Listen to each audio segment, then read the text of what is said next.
I love this idea that after all these years of not fighting for Canadians, of fighting for everyone else except for Canadians, suddenly the Liberal government, like Chrystia Freeland, is going to defend our interests in these trade talks with Trump. So, after 10 years of making sure everyone else except Canada is served by the Canadian government, now the Canadian government is going to serve Canadians? What? Not a chance. Here's what Freeland said. Bloomberg? Hi, Minister Freeland. I just want to make sure I understood what you said at the opening. So you talked about the debt to GDP ratio, but part of that fiscal anchor as well was keeping the deficit last year at or below 40.1 billion. And as you know, the PBO and many economists we've talked to believe that you exceeded that when we see the final numbers. Did you say that you expect you will hit that point of the fiscal anchor as well, that last year's deficit was at or below 40.1? Thank you for the precision in your question, Brian. And I chose my words also precisely. Okay, so government chooses their words carefully because they lie. That's why they don't answer questions with a yes or no. They can't do so because if they did, we could either debunk the lie very quickly and easily or quickly see that they're telling the truth.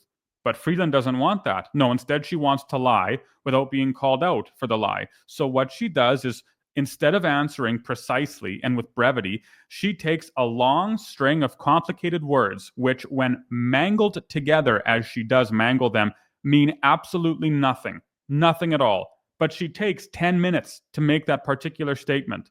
So she takes 15 or 10 or 5 minutes to answer a question that should take about 3 seconds to answer.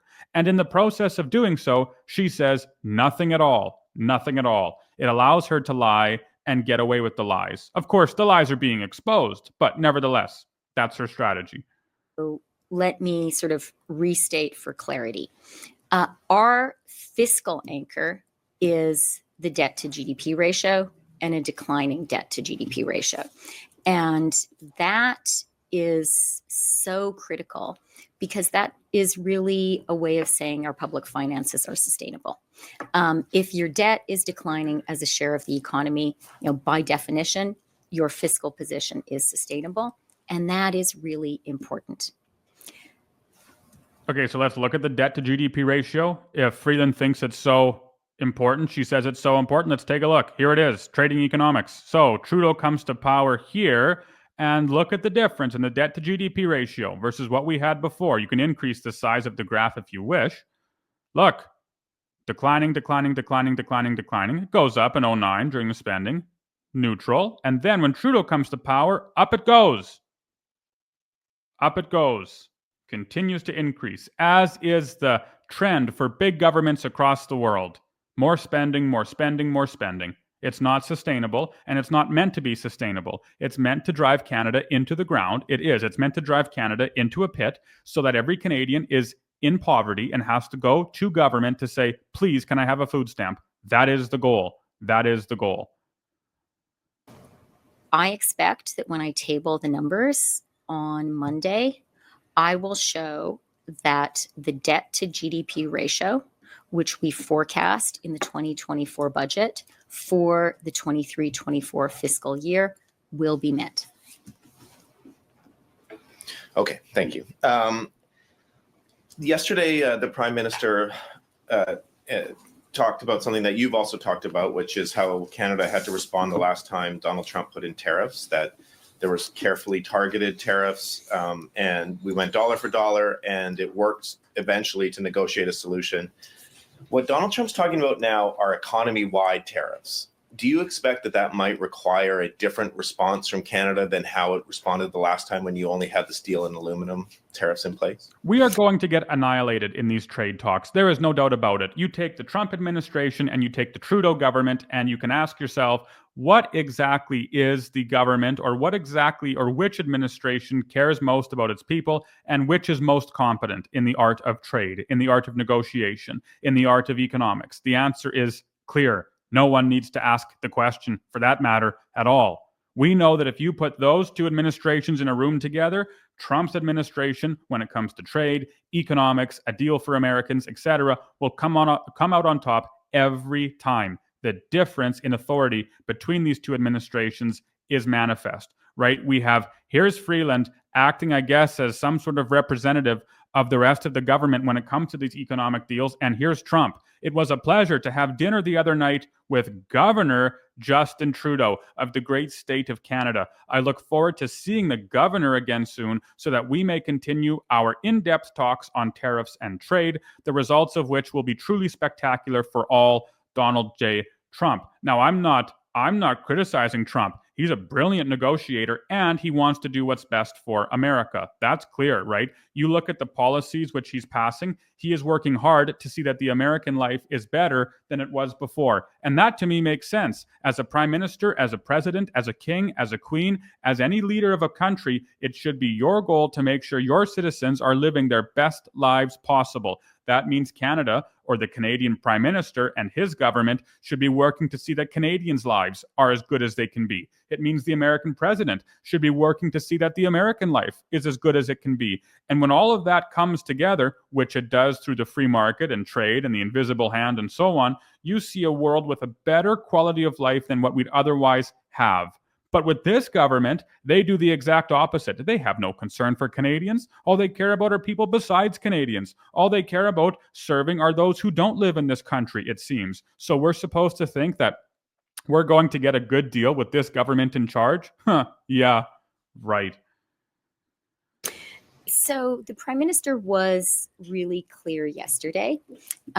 He said that, of course, Canada would respond to unjustified tariffs. Our focus is on achieving a win-win outcome. And our focus is on really... You know what a win-win would be? A win-win would be getting rid of this government and replacing it with one who cares about the Canadian interest, so that when negotiating with the Americans, who also care about the American interest, we might have a deal and a relationship which really is conducive for the benefit of all. Explaining to our American partners, our American neighbors, that the trading relationship with Canada is balanced and mutually beneficial. And it's a very special relationship because Canada is the largest market for the US. We are a bigger export market for the United States than China, Japan, the UK, and France combined. That puts us in a really special position. And of course, Canada supplies to the United States things America absolutely critically needs: oil, electricity, uranium, critical minerals and metals. So we believe that this is a mutually beneficial, balanced, and win-win trading relationship. And we're taking the time to explain to our American partners that is the case. Yeah, we're gonna get rocked in these trade talks. We are going to be hammered. We're going to explain to the Americans, hey, how trade works. That's what we're gonna do. Yeah, we're gonna walk up to these seasoned negotiators and say, this is how trade works. Freeland's going to use that voice that she has, the you're in kindergarten and I'm going to explain these simple concepts to you voice with our American partners. No, not a chance.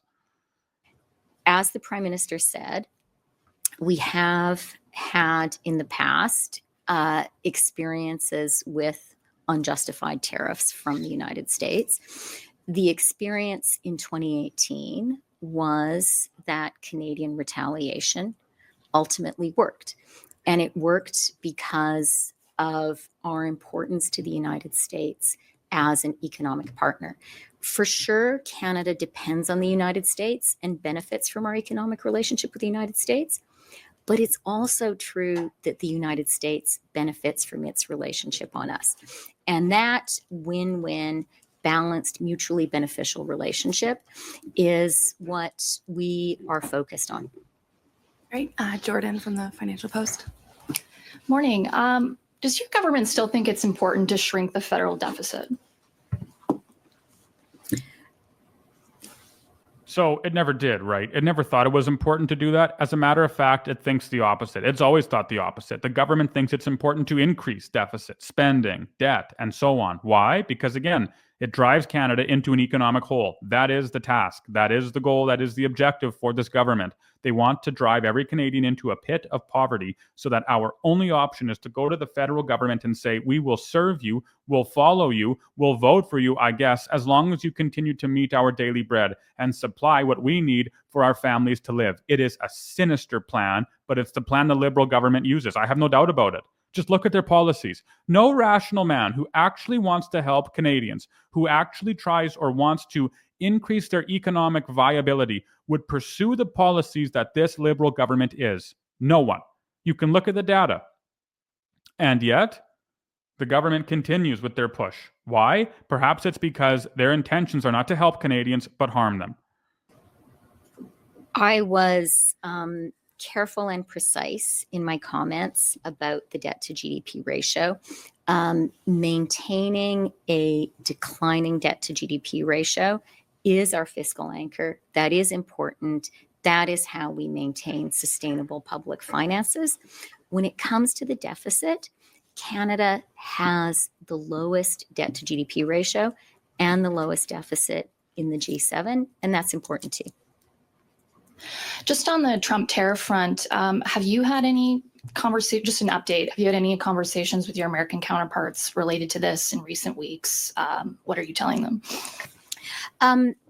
I and ministers and premiers and business leaders and union leaders are talking a lot with our American partners. And I do actually want to take a moment to thank all of the premiers. You know, I thought I'd let it slide, but I won't. I just have to make a comment here on Freeland's talking point that Canada has the lowest debt to GDP ratio in the G7. Okay, so this is where accounting comes into a problem, right? So Canada has assets and Canada has liabilities, just like every other country. Fine, fair enough, so be it. That's the way it works. But right now, Canada uses the Canadian pension plan's surplus, their accumulated asset, to offset the liability of the Canadian government. They use that $600+ billion asset to offset the size of the liability. And it makes us look so much better than what we actually are financially. See, the truth is you can't use that Canadian pension plan surplus to offset the debt or offset the liabilities, that the Canadian government's accumulated, because the surplus with the Canadian pension plan is reserved for pensioners. That has a specific landing point, a specific destination. It's not as though the CPP surplus can be used to fund, buying a bunch of cars somewhere else. No, instead it has to be used for pensioners. It's its own separate thing. So government engages in a lie. Big surprise. They engage in a lie and they use assets which cannot really be used to change the metrics of their gross debt to GDP ratio. So as good as it says, as good as Freeland says it is, the true picture is very much different. To thank all of the business leaders, to thank all of the union leaders who are really energetically reaching out to their American partners. I've actually been really delighted by, grateful for, and moved by the energy with which Canadians have responded to this and have been working hard on this.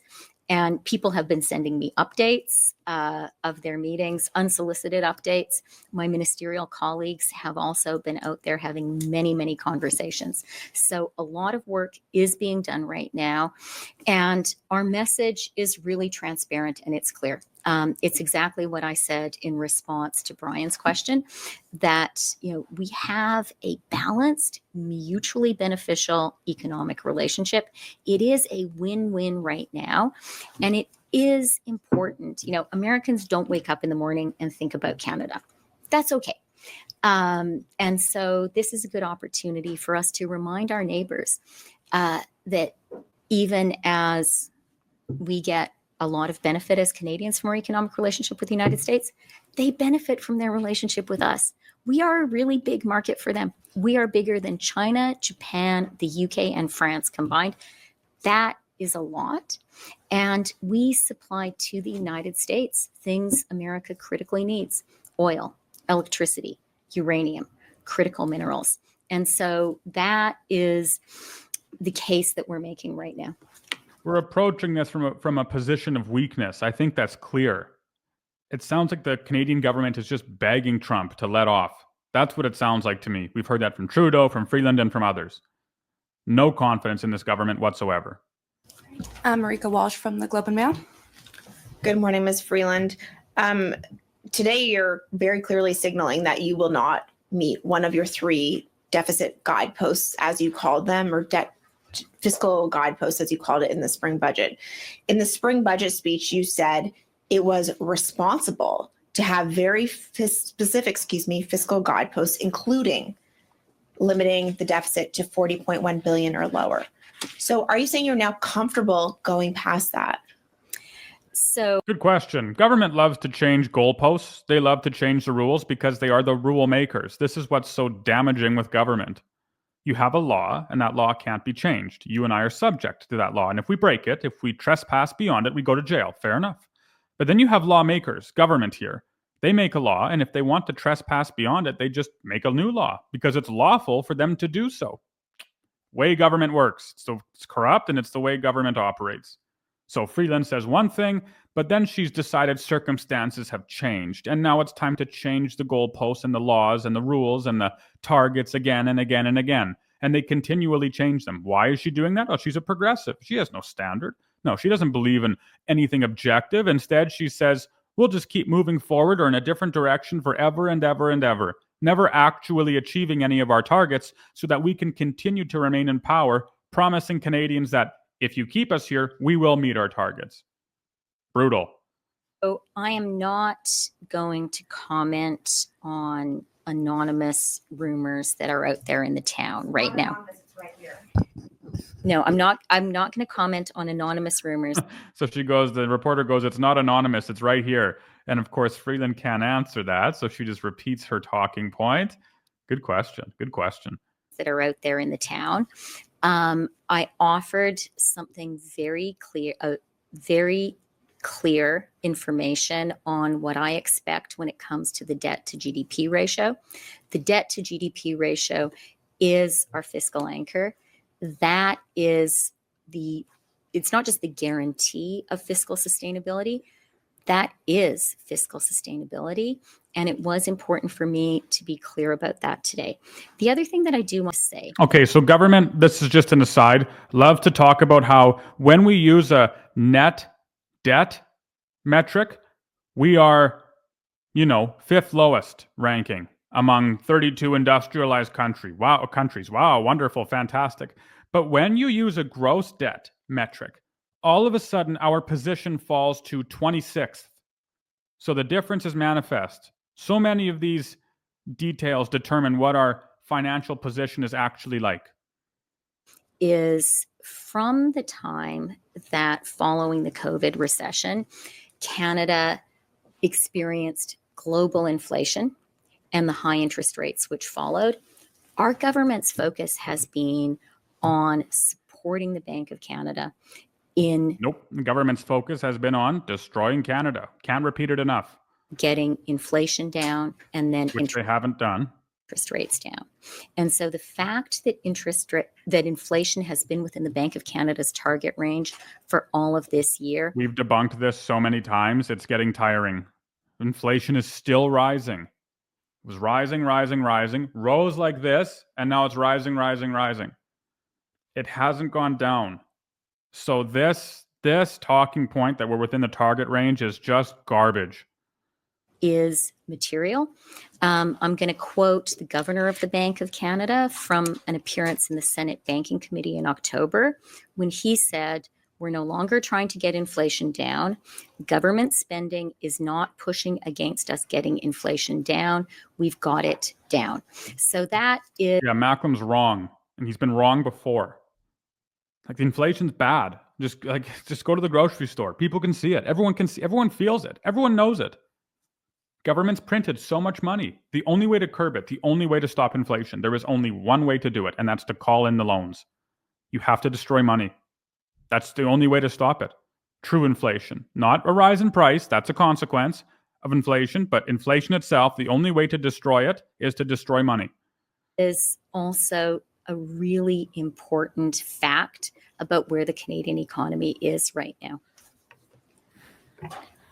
Can you explain to Canadians, voters, and the financial markets what it means for the government to set a fiscal target if it is going to continually change them or ignore them when they no longer are sufficient in your view or no longer meet your spending needs? What is the point of what you say in April if it changes by November, December?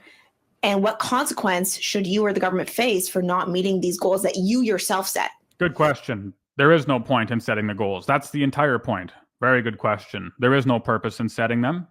None at all. They just break it. There is no rule. There is no law. That's the way the government operates. And what consequences should they face? Well, government will decide for itself what consequences it should face. It will hold itself responsible, as it always does. I think actually I've been saying exactly the opposite of where your question is driving. What I've said today, precisely and with care, is that when we table the numbers on Monday, we expect that the debt to GDP ratio for 23-24, which we set out in the 2024 budget, will be met. And that is important because the fiscal anchor is a declining debt to GDP ratio. And that is important because a declining debt to GDP ratio means your public finances are fiscally sustainable. All right, we'll go to Nojoud from the Canadian Press. Hi, Minister. I'm wondering if the government is going to factor in the risk of tariffs in the fall economic statement. We definitely recognize that we are facing challenges and also opportunities following the U.S. election. I think all Canadians recognize it too, but inverse, right? The opportunity that's now before us is to remove the Liberal government. The challenge we face before us is the Liberal government. Canadians recognize that. We're very focused on that. We're working hard on it. And of course, the fall economic statement will take that into account. Thank you. You're facing pressure, obviously, from economists, business groups, et cetera, on the deficit. You're also facing pressure politically and from Canadians to give help on affordability. As a finance minister, how do you balance both of those things? Just get up in the morning and try to do my job as best I can. Yeah, the job includes destroying Canada. And she does a very good job of that, sadly. That's her job. It's to completely decimate the country. She does a wonderful job of it. Perhaps better than any other politician in history in Canada. Pierre Trudeau, maybe. But Freeland's up there. She's in the Hall of Fame for sure. And also try to talk to people. Talk to who? Not regular Canadians, because if you did that, you'd realize how out of touch your policies are. Talk to people, other bureaucrats. Yeah, maybe. That I can understand. That I see. But who else? My job, Sean's job, it's to serve Canadians. Yeah, right. It's supposed to be your job, and it's the exact opposite of what you do. My job is to serve Canadians. Well, then you should have been fired 10 years ago. That's the way it is. You should have been fired long time ago, long time ago, because you're doing the exact opposite. You're serving everyone except Canadians. Trust me, the Americans are being served by this government right now. How? Because of their pure incompetency, because of this government's pure incompetency, the Americans are going to hammer us in trade deals. I cannot think of a better servant of the Americans than the Trudeau government. You want to win a trade deal? You want to win an economic deal? Just put this government in power. That's all you got to do. As long as, of course, you're on the opposite side of the trade deal. As long as these are not your representatives in the negotiation. And I think we do our job best when we talk to Canadians, listen to them. If you did, you'd remove yourself from power. So, thanks. We'll go to Mackenzie Gray from Global News. Hi, Minister. Donald Trump this morning posted that he had a nice dinner with Justin Trudeau from the great state of Canada on Meet the Press this weekend. He also bandied about the same idea that Canada could join the U.S. How do you plan to negotiate with someone who doesn't seem to be taking Canada seriously right now? Why should Trump take the Canadian government seriously?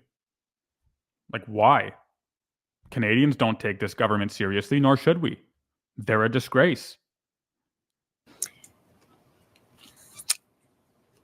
I am really clear about Canada. I know how lucky I am to be Canadian. I know. You don't even know what it means to be Canadian. You continually change the definition of what it means to be Canadian. Everyone can be Canadian in this world. Everyone can be Canadian according to Trudeau. Post-national state, no core identity. So the idea that Freeland thinks she's lucky to be Canadian is laughable when her government refuses to define what a Canadian is. Oh, what a great country we live in. And so you don't believe that either because you're trying to destroy it, right? And replace it with something hideous. So that can't be true either. Lie after lie after lie. And without, being appropriately Canadian, nice to other countries, I want to say Canada is the greatest country in the world. I'm very clear on that. All of us are very clear on that. Mr. Trump. That's the answer, hey? Brutal. Up at the dinner with the Prime Minister. He's now subsequently made references this 3 times. Do you think he's actually serious about this idea of Canada joining the U.S.? Mackenzie, that is a question really for the president-elect. I'm going to leave it at that. Lots of Canadians would call it a rescue mission at this point. This government is so bad. This government is so bad. And it's tragic that they're the ones who are representing Canada in these trade talks. It's pitiful. It's pitiful. It's tragic because you know how badly we're going to get beaten. You know how hard the American negotiators are, and you know how pathetic the Canadian bureaucrats are. It's like it's like Muhammad Ali fighting a mouse. There's just no comparison. Canadians know it. Americans know it. The entire world knows it.